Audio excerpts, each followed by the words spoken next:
Shalom, damai di hati. Berjumpa lagi dengan saya Pendeta Priska Waluko.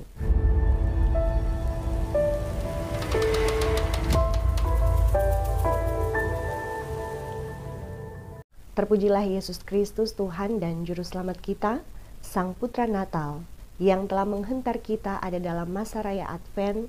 Tepatnya kita sudah berada di Minggu Advent yang ketiga. Marilah bersama kita merenungkan firman Tuhan dalam Injil Markus pasal 1 ayat 1-8. Sebelum membaca dan merenungkan firman Tuhan, marilah kita berdoa. Bapa di sorga, Bapa yang kami imani di dalam Yesus Kristus Sang Putra Natal, kami bersyukur atas penghentaran Roh Kudus, kami boleh ada di perayaan Minggu Advent yang ketiga.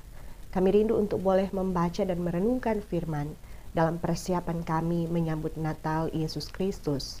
Karena itu tolonglah hamba-Mu yang telah Engkau persiapkan ini untuk boleh menjadi berkat lewat kebenaran firman kepada semua yang merenungkan firman bersama di saat ini. Maka terpujilah Engkau Tuhan Yesus, firman yang menjadi manusia.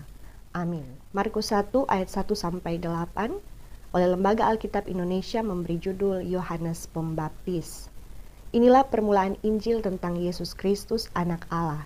Seperti ada tertulis dalam kitab Nabi Yesaya, "Lihatlah, aku menyuruh utusanku mendahului engkau. Ia akan mempersiapkan jalan bagimu." Ada suara orang yang berseru-seru di padang gurun, "Persiapkanlah jalan untuk Tuhan, luruskanlah jalan baginya."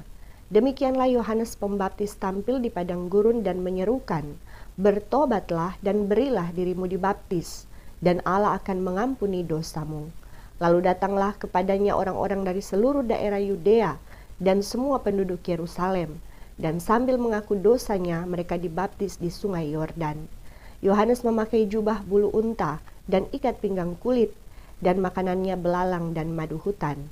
Inilah yang diberitakannya, "Sesudah aku akan datang Ia yang lebih berkuasa daripadaku. Membungkuk dan membuka tali kasutnya pun aku tidak layak. Aku membaptis kamu dengan air, tetapi Ia akan membaptis kamu dengan Roh Kudus." Demikianlah firman Tuhan. Yang berbahagia adalah kita yang merenungkan, memelihara, dan melakukan firman. Saudaraku, peristiwa Natal merupakan berita sukacita yang besar, karena Natal adalah sebuah penggenapan janji Allah yang telah disampaikan sebagai nubuatan para nabi pada ribuan tahun yang lalu. Natal Yesus Kristus menunjukkan bahwa Mesias yang dijanjikan sungguh-sungguh telah datang. Yesus Kristus sungguh adalah Mesias, Anak Allah. Kebenaran ini pun dinyatakan melalui Injil Markus yang merupakan tulisan Yohanes Markus, seorang pengikut Yesus yang bertobat oleh pemberitaan Injil Rasul Petrus. Itu dicatat dalam 1 Petrus 5 ayat 13. Yang kemudian mengabarkan Injil bersama dengan Barnabas dan Rasul Paulus dalam Kisah Para Rasul 12 ayat 25 sampai 13 ayat 5. Bacaan kita menampilkan pendahuluan Injil Markus yang menyatakan bahwa Yesus Kristus adalah Anak Allah. Nama Yesus dari bahasa Yunani Iktus. Kata ini merupakan transliterasi dari bahasa Ibrani dari kata Yosua yang berarti Allah menyelamatkan. Sedangkan Kristus dalam bahasa Yunani dari kata Kristos dari bahasa Ibrani Mesias yang berarti diurapi. Kata diurapi ini dikenakan pada orang yang dipilih oleh Allah untuk menjadi imam, nabi atau raja, untuk menyelesaikan tugas yang Allah berikan.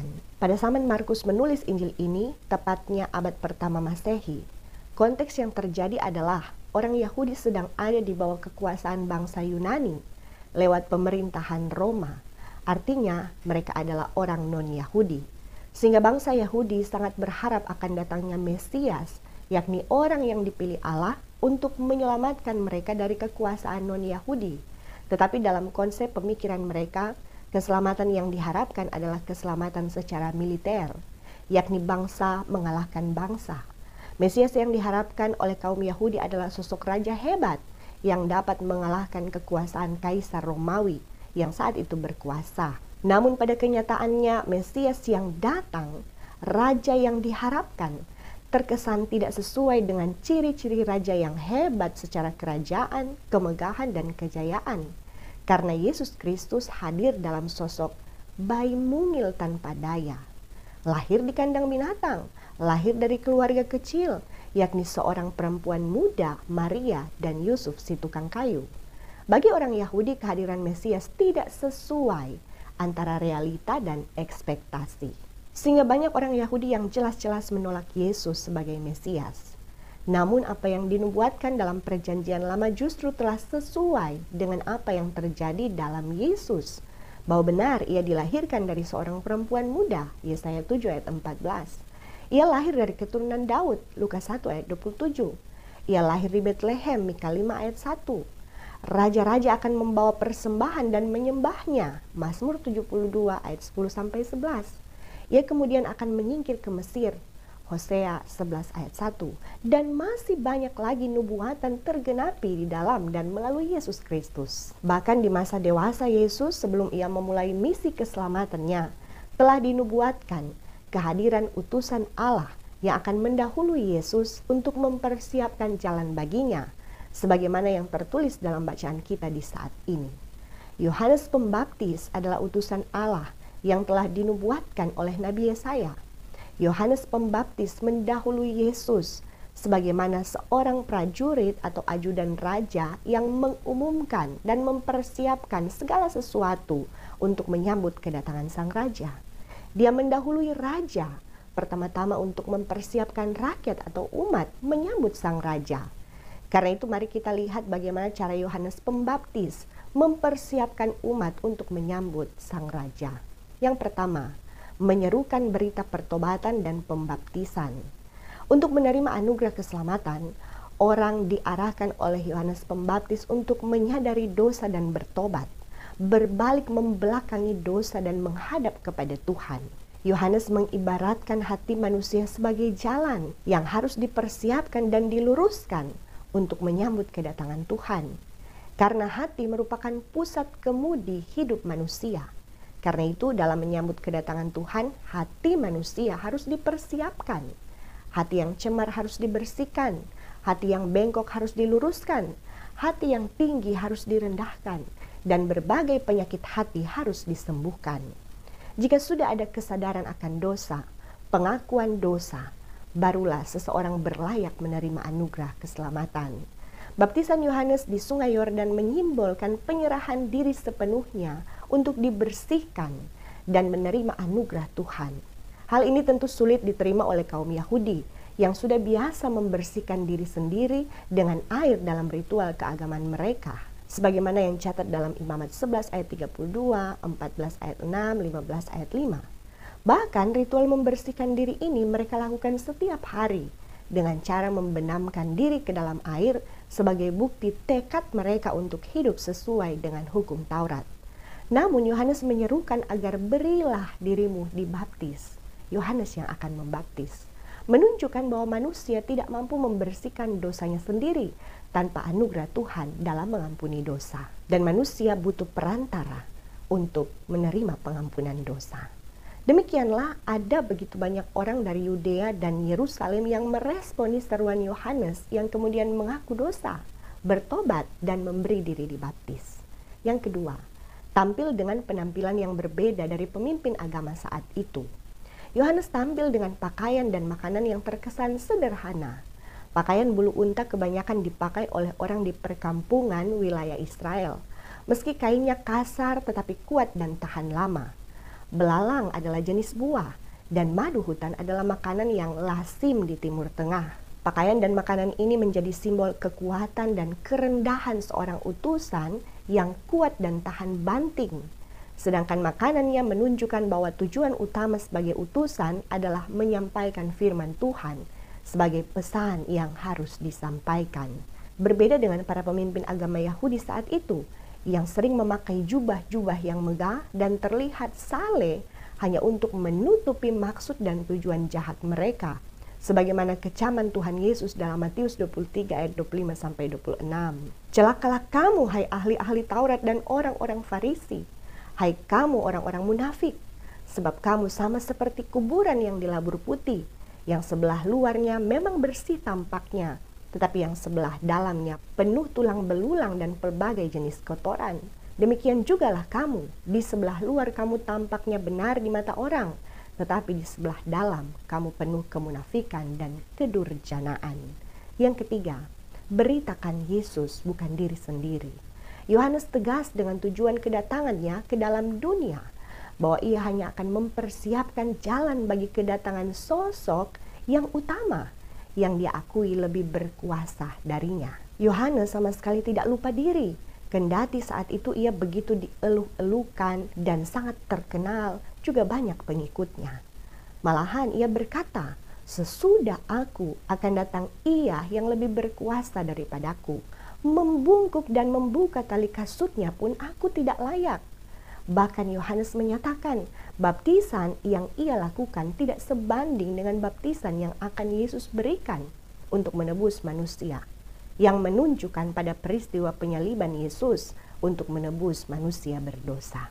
Karena lewat kematian, kebangkitan, dan kenaikan Yesus ke sorga, barulah terjadi pencurahan Roh Kudus yang akan terus membimbing, menyertai orang percaya hingga beroleh hidup kekal. Saudaraku, di Minggu Advent ketiga ini, marilah kita meresponi seruan Yohanes Pembaptis dalam bacaan kita di saat ini.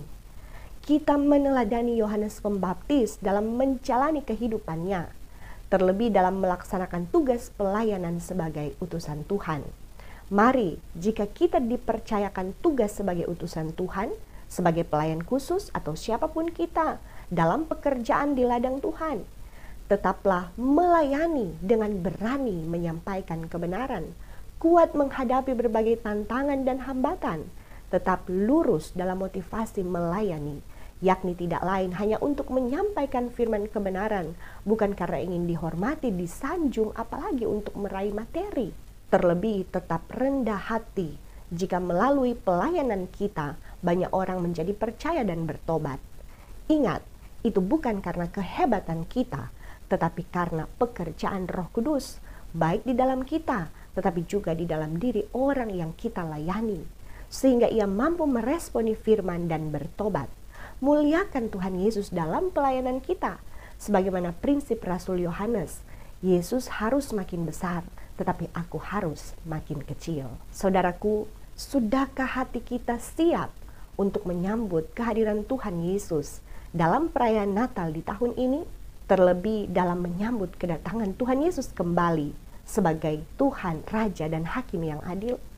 Ataukah hati kita masih mengalami berbagai penyakit hati, bengkok hati, tinggi hati, cemar hati, pahit hati, apalagi keras hati?